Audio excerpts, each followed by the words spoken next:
We are just a day away now from King Charles's coronation. Well, London is decked up to host its grandest event in 70 years. Well, representatives from around the world, as well as members of the royal family, are here. And the majority of Britons are too, in the festive spirit of it all. Well, Ukraine's First Lady, Olena Zelenska, was spotted near Downing Street on Thursday. She went with her British counterpart, Akshata Murty. The two also visited the British Library and recited books to children. Olena appears to be the only representative from Ukraine, as her husband, Volodymyr Zelensky, remains occupied with the conflict in the country.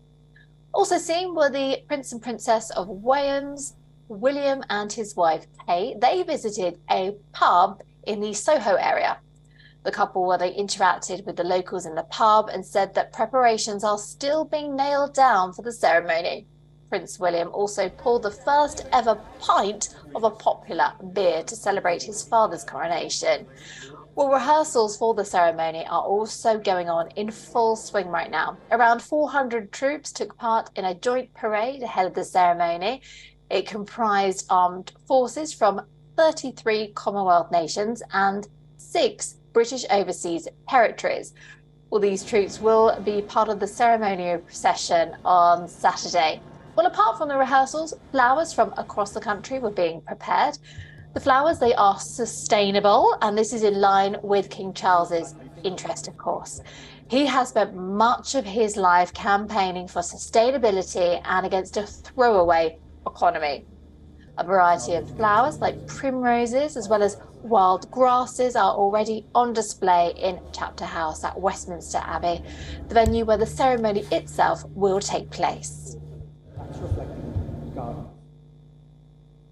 There are branches of beech which were cut from 2 trees planted by the Queen and the Duke of Edinburgh at RHS Wisley. And I found that very touching that the King's parents planted those trees, and now they have cut a few branches of them for us to have in the Abbey for his coronation. Well, much of London has been decorated for the ceremony. The same is visible at Marble Arch as well in Westminster, where a giant replica of the St Edward's crown has been installed. The 16-feet installation weighs 300 kilos. It features 36 different coloured glass stones. Elated locals and tourists were seen taking pictures and selfies with the crown. I don't blame them. Well, the chief executive of the Arch, he elaborated upon the joy that came after installing the replica.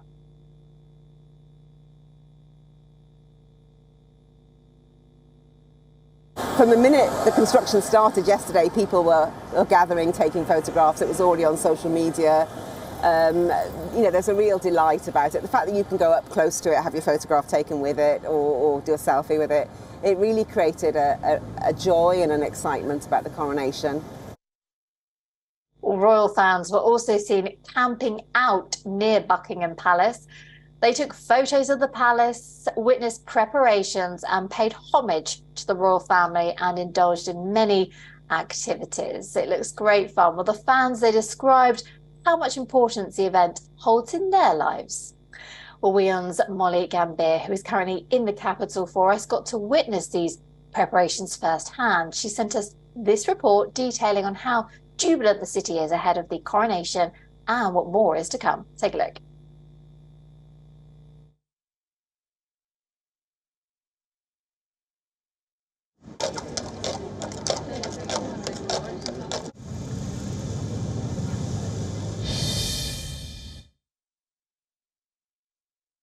As London is all set to host the coronation ceremony of King Charles III on the 6th of May, which will be attended by over 2,000 guests from around the world.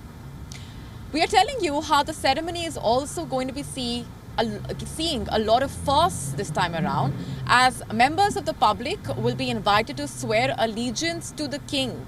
For the first time, they will be playing an active role in the ceremony in what's being called a chorus of millions. Not just that, we'll also see many other firsts as far as the ceremony is concerned. A female clergy playing an important role this time around, the King praying out aloud, and we'll also be seeing religious leaders from different faiths play an active role in that ceremony. Molly Gambhir reporting in London for WION World is One.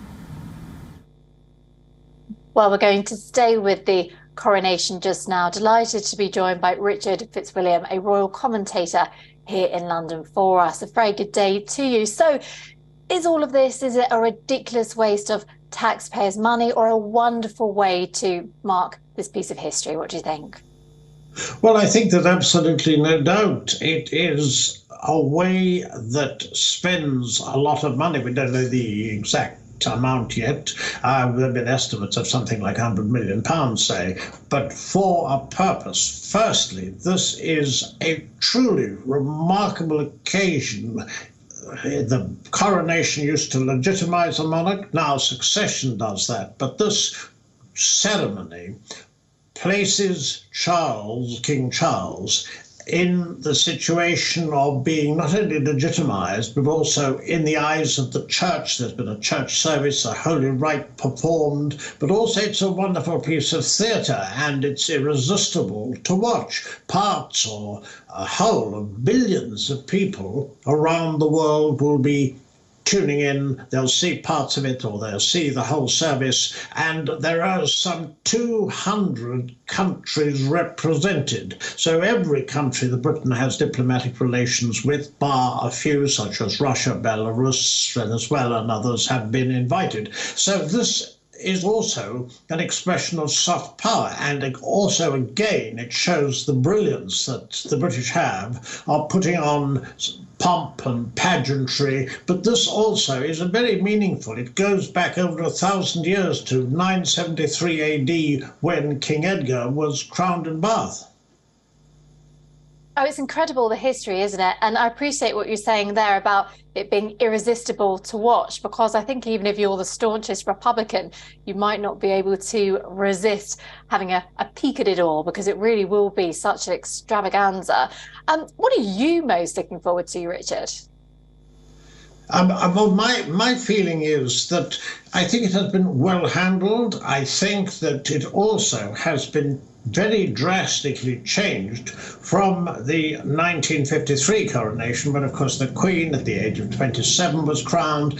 Britain still suffered then from rationing post-war, but what was very significant about it was that it was thought that, with Winston Churchill, the wartime leader as Prime Minister, that Britain was entering a new Elizabethan age. A portrait subsequently by Antigone of the Queen in garter robes was symbolic of this. This is very different and a different era, and it has been made more diverse. The congregation is mainly composed of both those who are diplomats and also those who have done a lot of community work.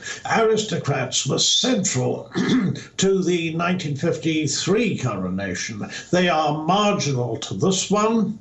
And also King Charles said when Prince of Wales in 1994 he would prefer to be defender of faith, not the faith. Now he is the Supreme Governor of the Church of England. That's made clear from the service. But equally, members of other faiths and also faith leaders, though they won't be actually participating in the service, and they will be part of it, and they will give him a greeting at the end. So this is symbolic of a much more contemporary Britain, as it should be.